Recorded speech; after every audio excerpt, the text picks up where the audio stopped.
What's going on, everybody? Welcome to the Thursday, July 30th edition of Trend or Trap. I'm Dan Carpuck here for TrendsCenter, and we have a special episode. Not only will I uncover my play of the day for MLB, but I will also go into the one bet I would make right now in college football and the one bet I would make right now in the NFL for week 1. So let's get right into it. Starting with the Nationals at the Braves.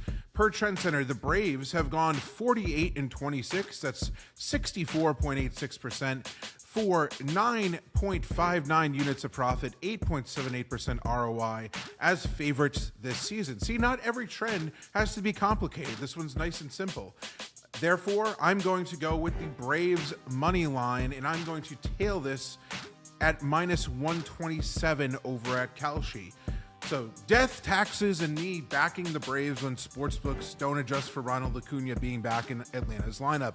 Acuna's presence in the leadoff spot has a transformative impact on their offensive output, and they hold a 37-18 record with him in the lineup and just a 25-27 record with him out of the lineup this season. Even further, the Braves had a minus 14 run differential with just 4.21 runs scored per game with him out, compared to a plus 64 run differential and 5.33 runs scored per game with him in the lineup.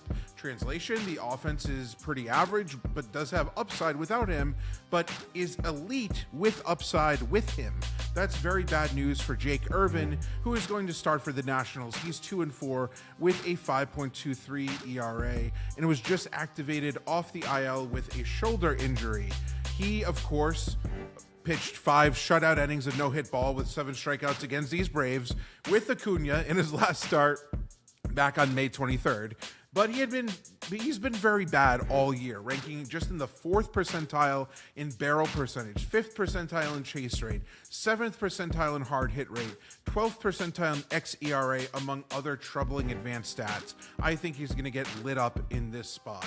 Grant Holmes is going to start for the Braves. He's 6-4 with a 3.79 ERA. He's not usually a guy that I like to back, but I'm going to make an exception here. He had a season-high 10 strikeouts back on May 23rd against the Nats. Hasn't allowed over 3 earned runs in 13 consecutive starts. That's the kind of consistency that I want to see, and I would definitely take a 5 or 6 run start with maybe 2 or 3 earned runs in this spot since I'm so high on Atlanta's offense. Give me the Braves at minus 127 over at Kalshi as my play of the day. Now, heading in to college football, we are going to go North Texas at Indiana. This is week 1. And here's the trend. Under Curt Cignetti, Indiana has gone 14-2 against the spread. That's 87.5% for 11.8 units of profit as a favorite with a game total of 50 or higher. So therefore, am I going to go with Indiana minus 40.5? Or am I going to go with North Texas and say that this is a trap to fade at plus 40.5? Well, guess what? I'm going to go with the Hoosiers. After improbably winning the college football playoff last season, Cignetti established Indiana as a football school, and it will contend for another championship this year, in my opinion. He replaced number 1 overall NFL draft pick Fernando Mendoza with 5th-year senior Josh Hoover, who just threw for 71 touchdowns, over 9,600 yards at TCU. The offensive skill positions will likely dominate just like they did last year, and defensively, this looks like another elite group from the line all the way to the secondary. Most importantly, Indiana's utter dominance in the trenches is what is going to set them apart all season long, and in particularly in a matchup like this. Remember, this group pushed Alabama all around in the CFP last year on both sides of the ball. Expect a very efficient performance from all phases in this one. And like I said, those lines are going to absolutely dominate.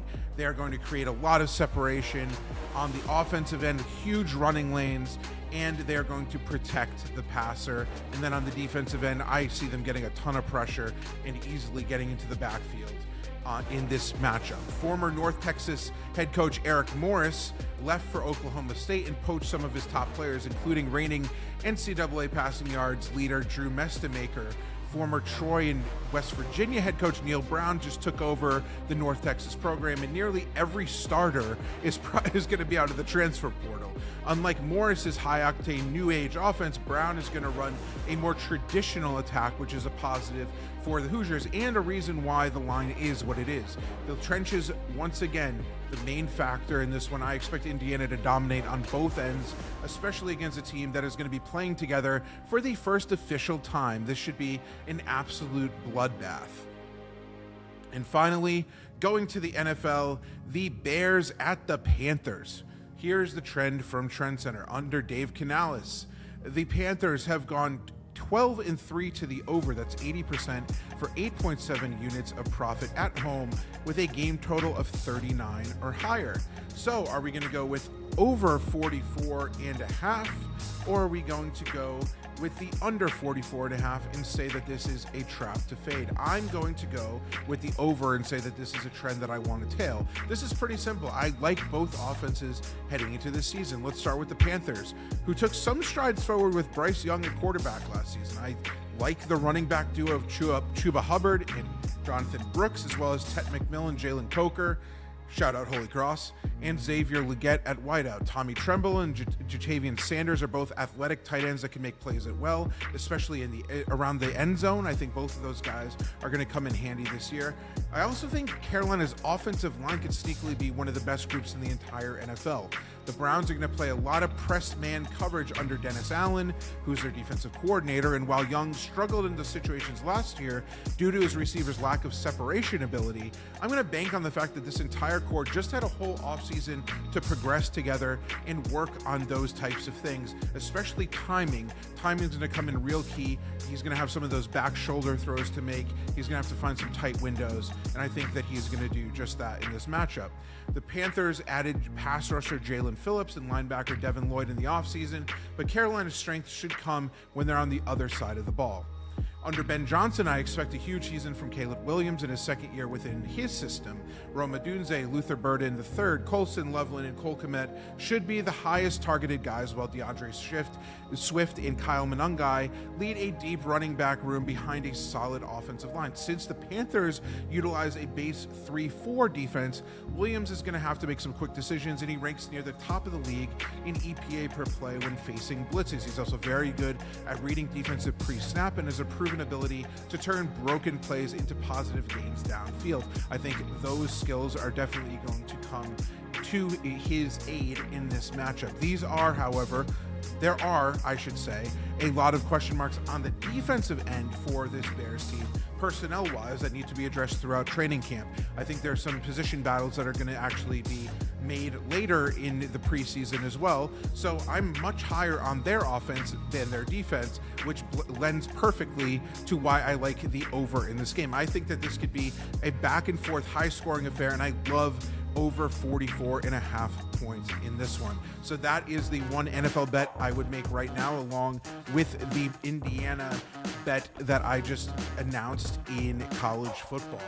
So those two bets I already banked, and I already made myself, and I suggest if you want to tail, do that right now, because I think those are the best numbers you're going to get in those particular games. If you made it this far, enter code POD50. This is the time that you can get this exclusive promo code right here from Trender Trap, POD50, for 50% off your first month of premium access over at TrendsCenter. Not only will you get access to all of our daily MLB trends, but you can then also create and look up and research NFL, college football.